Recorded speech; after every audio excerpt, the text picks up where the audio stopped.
최근에 이제 카카오톡 업데이트 하시면 새로 쇼핑 탭이 생겨가지고 껴 들어가 있긴 한데 지금 유통업 흐름을 좀 잘 읽고 확장을 잘 하고 있는 업체는 네이버다. 네, 이렇게 보고 있습니다.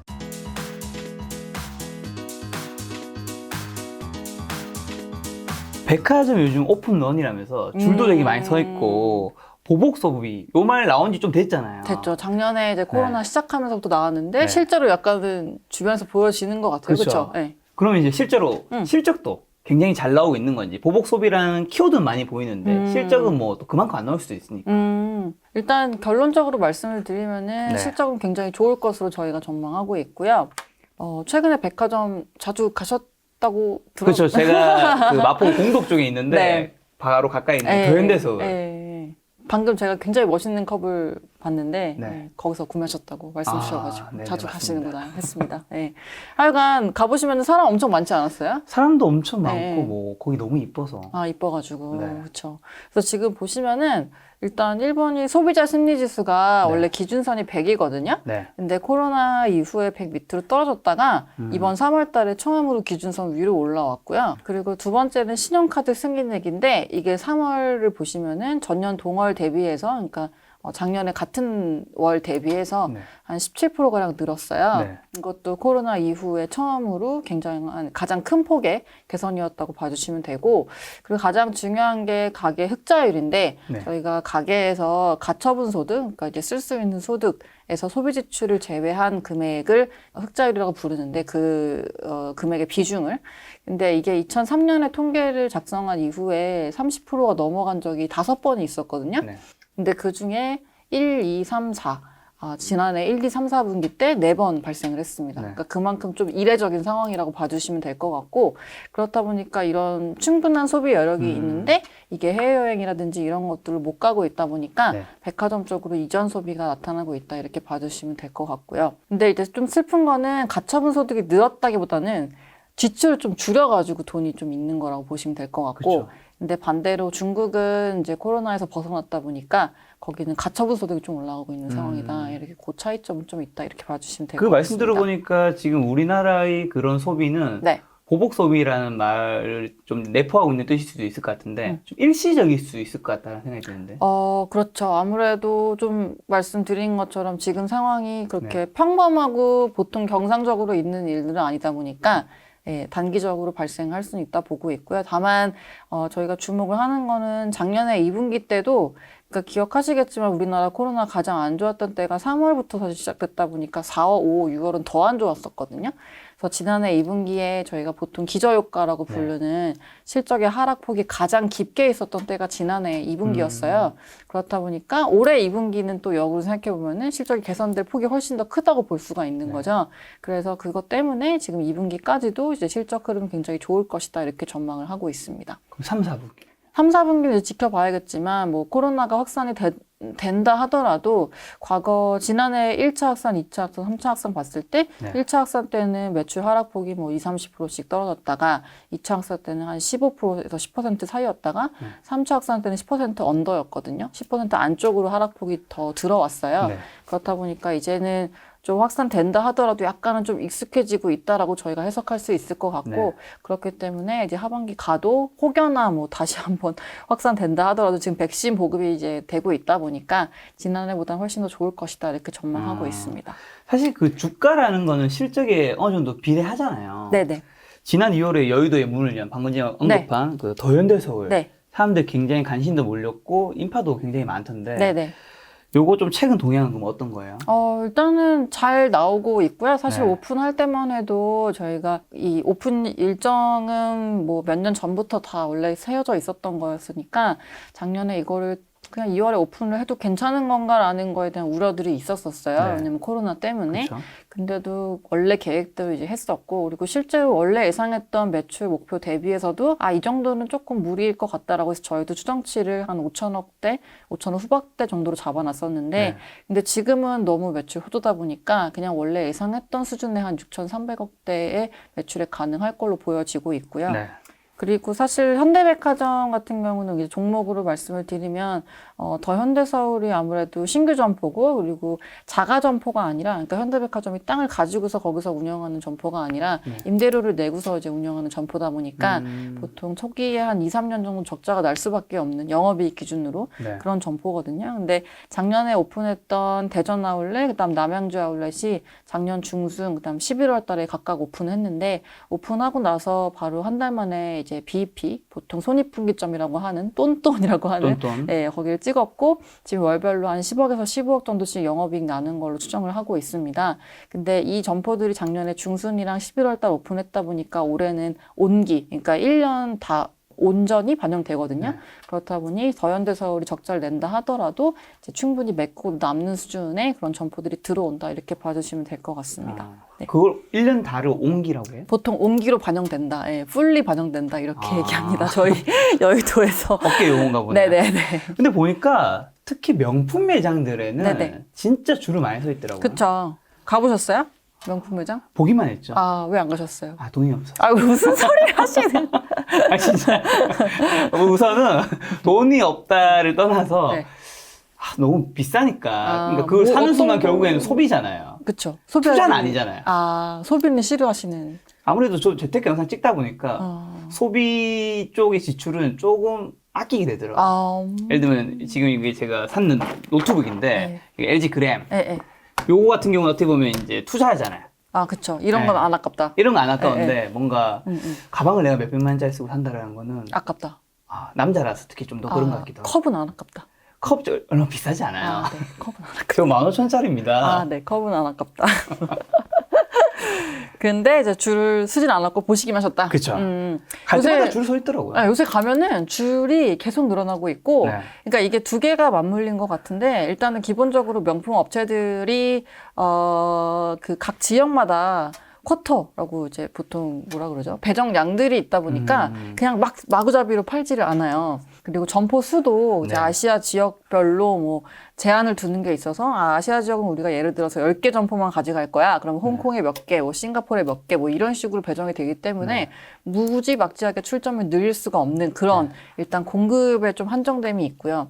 그다음에 두 번째는 아무래도 지금 코로나 때문에 앞서 말씀드린 그런 소비 여력 때문에 다들 돈 쓰고 싶으니까 그쪽으로 몰리고 있는데 이제 사기가 어렵죠. 아까 말씀드린 것처럼 공급이 제한적이니까. 그래서 그런 것들을 웃돈 주고 팔기 시작하는, 그러니까 사온 거를 갖다가 되파는 리셀러들이 조금 활약을 많이 하기 시작하는데, 그렇다 보니까 그거를 진짜로 리셀러 하시는 분들 외에도 그냥 일반인 분들이 그냥 아르바이트 하기 위해서 하시는 분들도 계시는 것 같고, 최근에는. 네. 더불어서 또 말씀 주신 것처럼 뭐 비싸니까 네.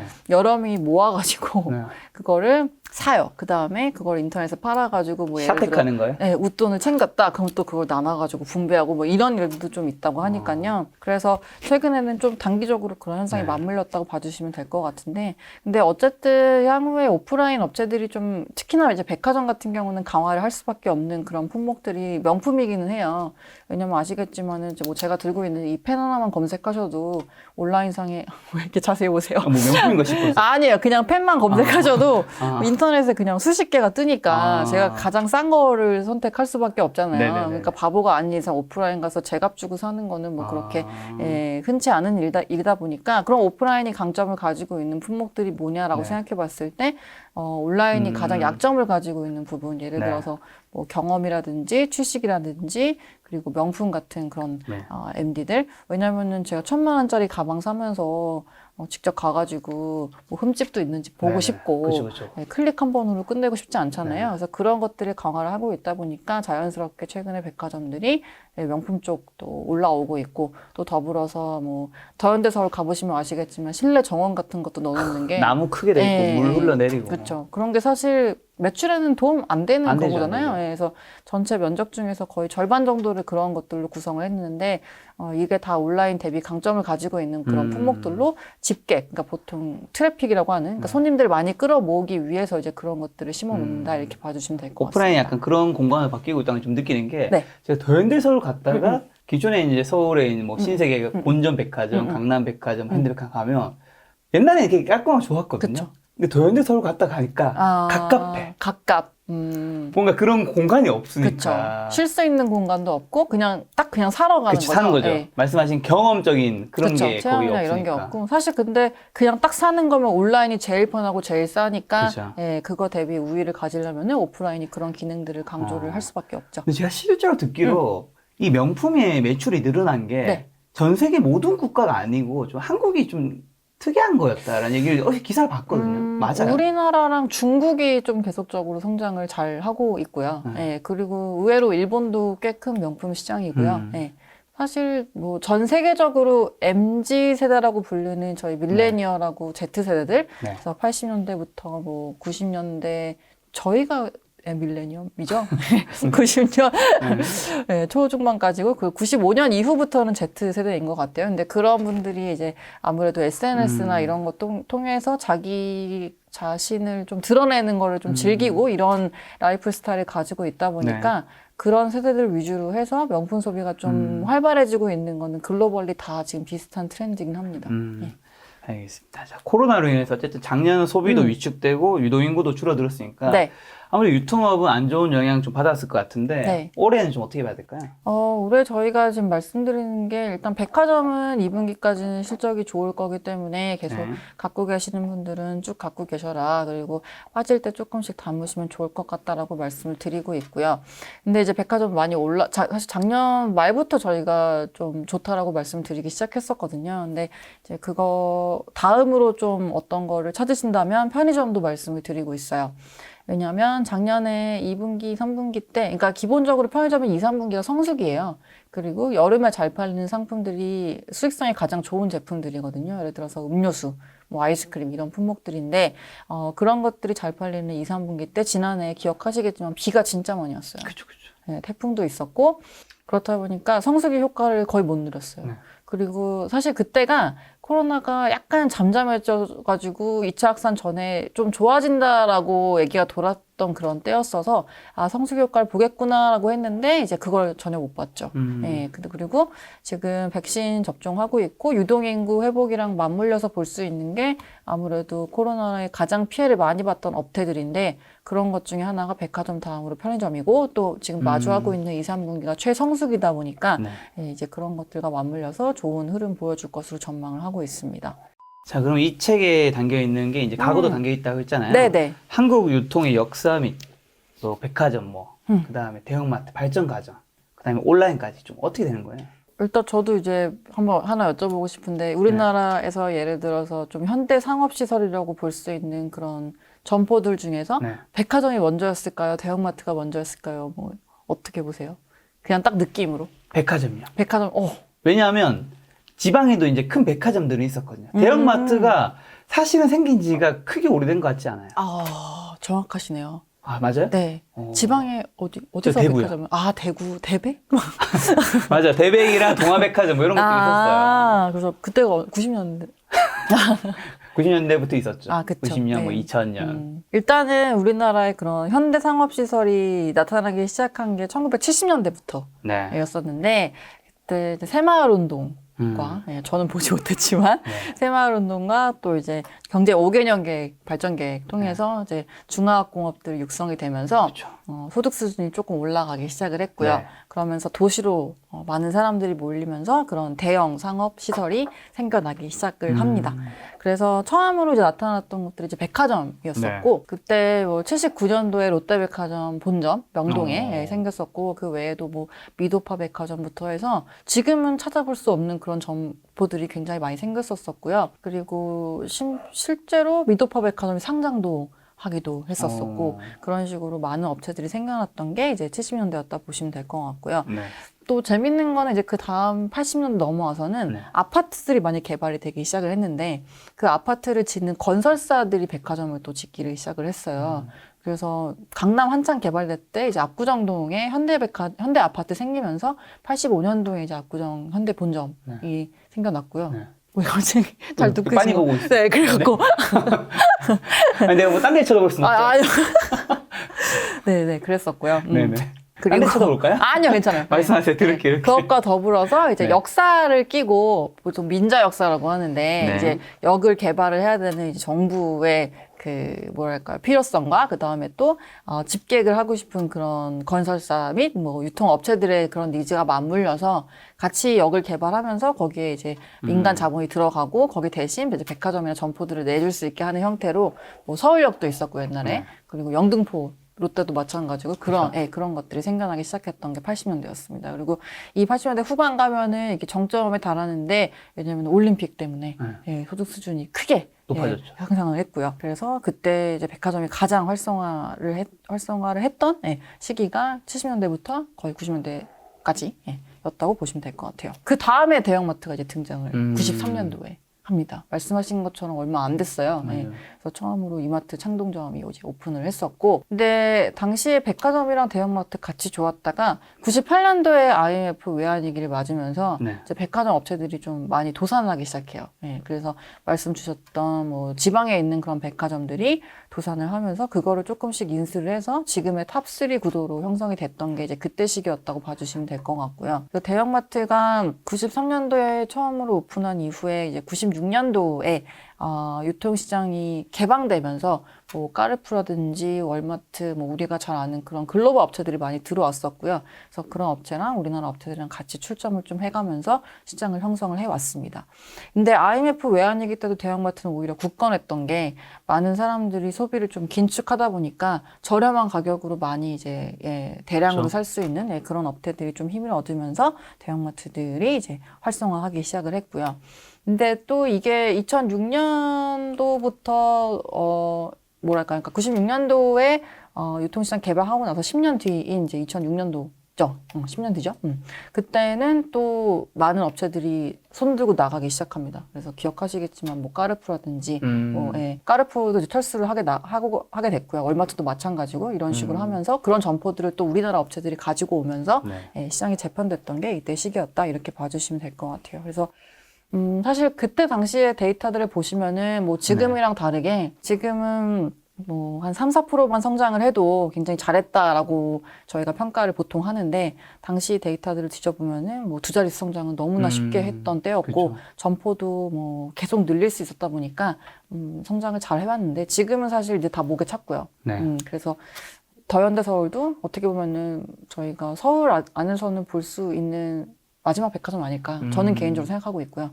그래서 지금 그런 오프라인 업체들은 향후에 출점 외에 좀 다른 것들로 돌파구를 찾아야 되는 상황이다 이렇게 보고 있습니다. 그럼 오프라인이 그러면 좀 온라인은 어떻게 시작된 거예요? 온라인은 어떤 게 그 최초의 온라인 쇼핑몰이었을 것 같으세요, 우리나라에서? 의외로? 지마켓? 지마켓? 옛날에 지마켓 되게 강했는데. 그쵸. 요즘에 좀 비실비실? 네. 되게 의외로 인터파크가 우리나라 최초의 쇼핑몰이었고요. 네. 그래서 96년도에 이제 등장을 했었고, 근데 그때 신문에 사실 우리나라 온라인 쇼핑이 이렇게 커졌는데도 불구하고 온라인 쇼핑몰 생겼다라고 신문 엄청 조그만 한 켠에 요만큼 이제 나와 있었어요. 그 정도로 시작은 미비했는데 지금은 엄청나게 커져서 뭐 미국 가서 상장도 하고 이러고 있으니까 그래서 그때 시작했던 그 품목들은 대부분 뭐 책이나 꽃배달 같은 것도 있었고요. 그리고 당시에 배송 기간 같은 경우는 보통 3, 4일 정도가 평균 소요 기간이었고 뭐 1일 이내에 배송이 된다 이런 것들도 있었는데 그런 것들은 뭐 퀵 서비스 이런 거 통해서 됐던 것 같아요. 그래서 그냥 평균적으로 한 3, 4일 정도 봐주시면 될 것 같고요. 그래서 제가 지난번 방송 때 화장품 위주로 말씀을 드렸던 것 같은데 맞아요. 유통에서 제가 이제 나와서 말씀드릴 때 꼭 설명드리는 스토리가 있는데 가장 인터넷 쇼핑이 침투가 빨리 되는 품목이 보통 책이랑 음반 같은 것들이에요. 왜냐면은 판매하는 사람 입장에서 내용이 다 똑같으니까. 배송하기 좋다면서요? 그쵸. 배송하기 좋고, 그 다음에 오래 가지고 있어도 상하지가 않고, 그리고 사는 사람 입장에서도 사실 처음으로 온라인 쇼핑을 하는 사람은 이게 제대로 된 게 올까라는 그런 의구심이 들 수밖에 없는데, 책은 내용이 다 똑같으니까 이제 그런 리스크로부터 좀 벗어날 수가 있고, 정형화되어 있다 보니까 아무래도 구분하기도 쉽고 그렇다 보니 처음으로 침투가 되는 것들은 책이나 음반 같은 것들이 대부분이고요. 그 다음으로 정형화되어 있는 것들이 전자기기이죠. 상대적으로 조금 더 많은 품목을 가지고 있지만 다양하게 이제 이것도 정형화되어 있는 그런 품목들이고 그래서 아마존이 사업을 시작했던 과정도 보시면 다 동일하거든요. 처음에는 책이었고 그 다음에 이제 좀 더 늘려나가서 다양한 상품들로 구색을 갖추게 됐었고요. 근데 우리나라도 마찬가지였어요. 그래서 인터파크 처음에 생겨나서 인터넷 서점들이 생겼었고요. 네. 당시에 뭐 교보문고부터 해가지고 각종 서점들이 온라인 사이트를 열기 시작했고, 서점 대비 이제 강점이 있는 거는 온라인은 매대를 계속 늘릴 수 있으니까. 그렇죠. 왜냐하면 공간이 제약이 없다 보니까 그런 식으로 시작했었고, 더불어서 전자제품으로 확산되기 시작했던 거는 DC 인사이드가 생기면서 당시에 디지털 카메라가 되게 유행했었잖아요. 그렇다 보니까 그런 사진들을 찍어가지고 감상하고 뭐 평가하고 이런 커뮤니티가 생겨나기 시작했었는데, 근데 그런 커뮤니티를 이제 디지털을 이용하시는 분들은 아무래도 그런 새로운 전자기기에 굉장히 뭐랄까요, 예민하죠. 예민하고 또 그런 거에 빨리 좀 얼려놨거든. 그쵸, 그런 분들이다 보니까 그런 분들 위주로 전자기기들이 이제 좀 정보가 공유되기 시작했고, 네. 그거랑 맞물려서 이제 용산의 아저씨들이 좀 힘들어지기 시작했던 때가 예, 온라인 쇼핑 확산과 더불어서 같이 나타났습니다. 예. 그 다음이 지마켓이에요. 그 다음이 네. 지마켓. 네. 근데 사실 요즘에는 카카오, 네이버 같은 공룡 플랫폼 업체도 유통업에 뛰어들고 있잖아요. 네네. 왜 뛰어드는 거죠? 일단은 사실 이들의 뭐 굉장히 많은 이제 수익원 중에 하나가 광고인데, 예. 지금 모여있는 많은 트래픽을 활용해가지고 어떤 사업이든 갖다 붙일 수가 있는 그런 환경이 마련이 됐기 때문이고요. 보통 저희가 플랫폼들의 가치를 얘기할 때 많이 이제, 예시로 드는 것 중에 하나가 네트워크 효과인데, 저도 책에서 본 건데요. 이제 전 세계에서 가장 능력 있는 세일즈맨은 세계에서 전화기를 최초로 판 사람이다라는 얘기가 있어요. 무슨 말이죠? 왜냐하면 전화기의 기능은 연결을 하는 건데 세상에 전화기가 한 대 있으면 아무 연결도 만들어낼 수가 없으니까 그렇죠. 그 전화기의 가치는 빵이잖아요. 그렇죠. 근데 그거를 팔았다는 거는 정말 유능한 사람이다. 이런 내용이었거든요. 근데 이걸 예시를 왜 드냐면은 플랫폼의 본질이 이제 연결을 만들어내는 데 있기 때문이고요.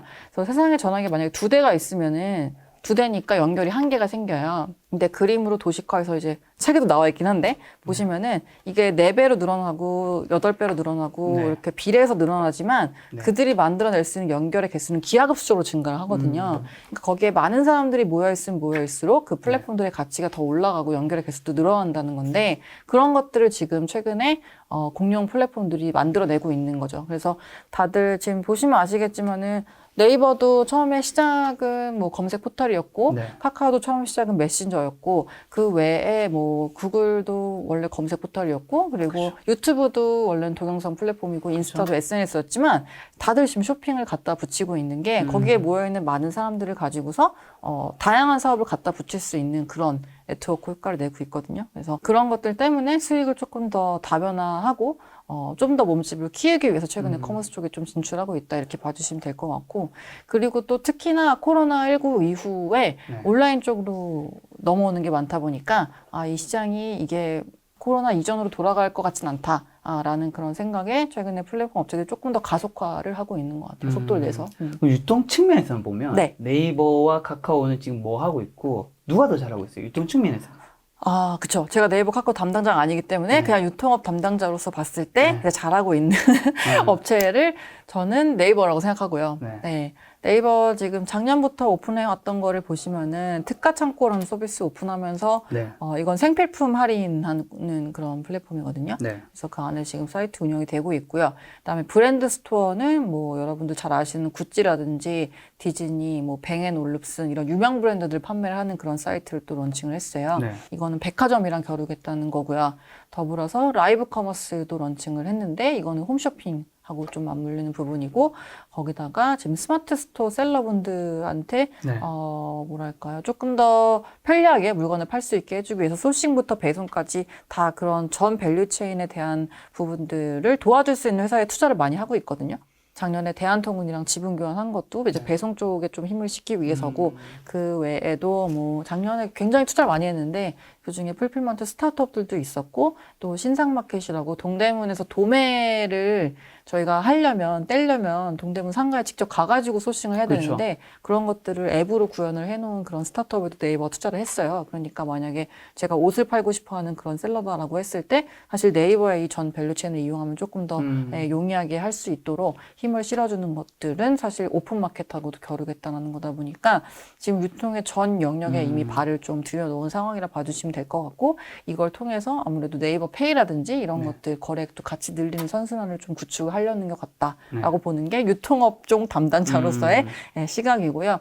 카카오는 이제 카카오 쇼핑 분산 이후에 여러 가지 서비스를 좀 내놓기 시작을 했는데 카카오는 선물하기가 있잖아요. 네, 선물하기 거의 대부분이죠, 사실은. 네, 그래서 쇼핑 거래액을 한 4조 원 정도로 추정을 하고 있는데, 근데 그 중에 거의 대부분이 선물하기인 것 같고요. 되게 잘 만든 것 같아요. 사실 요즘엔 생일 때 다 카톡으로 선물 보내죠. 아, 그쵸. 네, 아무래도. 최근에 이제 카카오톡 업데이트 하시면은 새로 쇼핑 탭이 생겨가지고 껴 들어가 있긴 한데, 제가 봤을 때 지금 유통업 흐름을 좀 잘 읽고, 그거를 확장을 잘 하고 있는 업체는 네이버다. 네, 이렇게 보고 있습니다. 유통과 쇼핑 분야에서는 네이버가 좀 더 잘하고 있는 것 같다. 네, 유통업종 담당자가 보기에는. 네.